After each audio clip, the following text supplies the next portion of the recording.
The 2024 season is a do or die for every team not named Red Bull, and it seems like Ferrari feels the most pressure to improve under the current technical regulation era. Being the only car that won a race in 2023, as well as the only car that was competitive to a certain point in 2022, Ferrari is the team everybody expects to find performance the quickest in the winter period, given the fact that their issues seem like the easiest one to fix on paper. But with all the personal changes in addition, will these changes on the car work for Ferrari? And more importantly, could we finally see Leclerc win more races in 2024? Now, it's safe to say that Ferrari has worked on revolutionizing their 2024 car, and the fact that they couldn't find performance with the wide side pod design has been truly disappointing, considering the fact that they were labelled as the porpoising genius with this design in the beginning of 2022.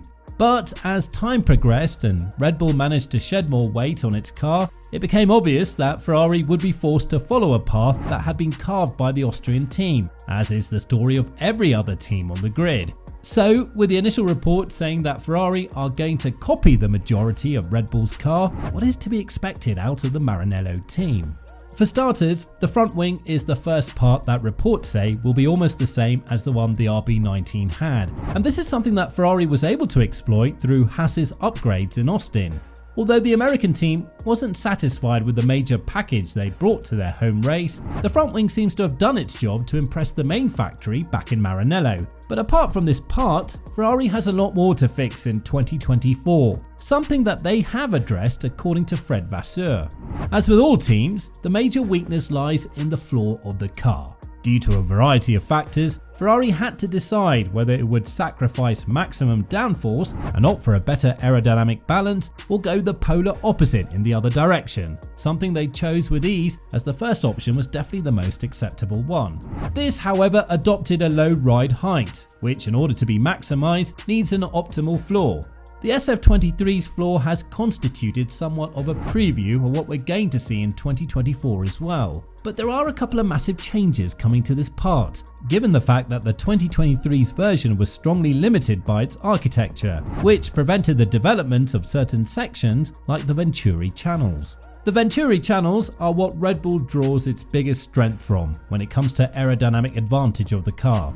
So, with a brand new reconstructed floor that would have similarities with its predecessor, Ferrari's downforce setups should be a lot more improved in 2024. So far, the reports say that the team was able to find around 30 downforce points, which equals around 0.6 seconds of performance. And although Vasseur isn't satisfied with it, because he feels like every other team on the grid has already done this and it's nothing special, it's a step in the right direction. Apart from the Venturi channels, the improvements on the floor will definitely have a huge positive impact on the effectiveness of the diffuser, adding more downforce on its way too. This would enable the team to have great stability in the high-speed corners, which is something that both Sainz and Leclerc have constantly complained about throughout the 2023 season, adding that the car felt way too peaky in these sections of the race. Now, the central section of the floor, which now extends to the center of the diffuser on the new 2024 Ferrari project, will be narrower to an extensive point, which allows the car to receive more airflow, not only in the way of its extraction, but also in the efficiency of the rear wing, specifically at the lower profile level. On top of that, Ferrari now has a revised suspension in order to introduce the anti-dive and anti-squat philosophy that was again promoted by Red Bull. All of this gives the impression that Ferrari has made more or less a copy of the RB19, but this is not the case, mostly because the 2024 Challenger has its own innovations and iterations of the rules, further proving that blatant copying has never worked in this sport. With a revised floor and improved effectiveness of the diffuser, Ferrari has improved the airflow and quality that touch the lower section of the side pods. What this effectively does is that with the improvement of the section of the channel between the floor and the side pods, the car will have much greater airflow towards the rear, another struggling part of the SF23. The Project 676, as labelled by the factory in Maranello, is a brand new revolution, and when talking about this, Fred Vasseur went on to say, "We're changing 95% of the components of the car. Perhaps you can consider that it's a revolution. It's a matter of tenths of seconds. It means it's all 0.1 or 0.2% performance that we're looking for. The most important is to continue to push, to continue to develop, to have the drivers into the middle of the project and they're fully involved in the development. While this was to be expected, it's worth mentioning that with changing the design of the chassis, as well as the diffuser, and adding bodywork that looks more or less like the Red Bull one, we're also prone to changing the gearbox design as well. This is a move that's already been implemented by Mercedes, and in Ferrari, the total redesign of this part gains the team approximately 40mm in width, with a redesigned pull rod rear axle on its way too. As we already know, Ferrari was chasing a different design back in 2023, which was the in-wash aerodynamic concept, and something that proved to be a failure for the SF23. The new design aims to successfully implement what Red Bull has been doing great for the past 2 years, which is getting the best out of the outwash design on their cars, and something that Mercedes started exploiting all the way back to the British GP in 2023. With the revised mechanical parts in order to expand setup options, as well as the major changes to the wings triangles and swinging arm, it's not that far-fetched of a scenario to see Ferrari actually improving a lot more than their initial projections, which then again are proving to be insufficient so far.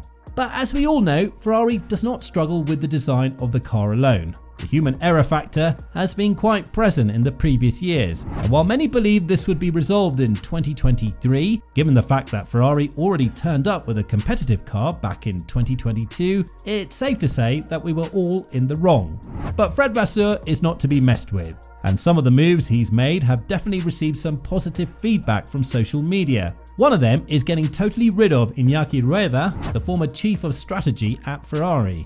The general belief of the F1 experts is that the team was more or less struggling to perform due to the bad strategies made by the chief of this department. And although he was demoted for the 2023 season, he still had a lot to say in the team's tactics, just at a lower ranking level.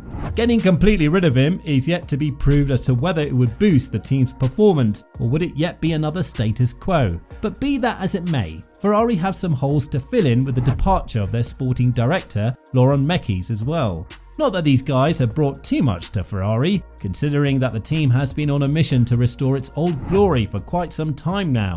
But they were still an integral part of the process, and going into the new chapter without them could prove to be a mistake too, even though the fans feel otherwise.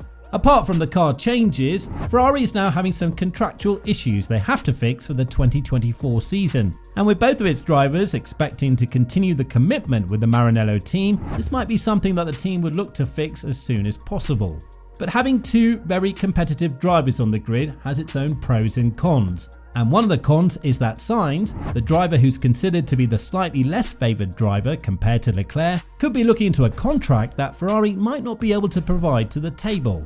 Therefore, if the deeds are not met, and the first one is that Sainz wants to enter the 2024 season knowing where he'll be in the upcoming one, we might see one of the biggest shake-ups in the silly season yet. Well, with this in mind, what do you think about the upcoming changes at Ferrari? Let us know in the comments down below.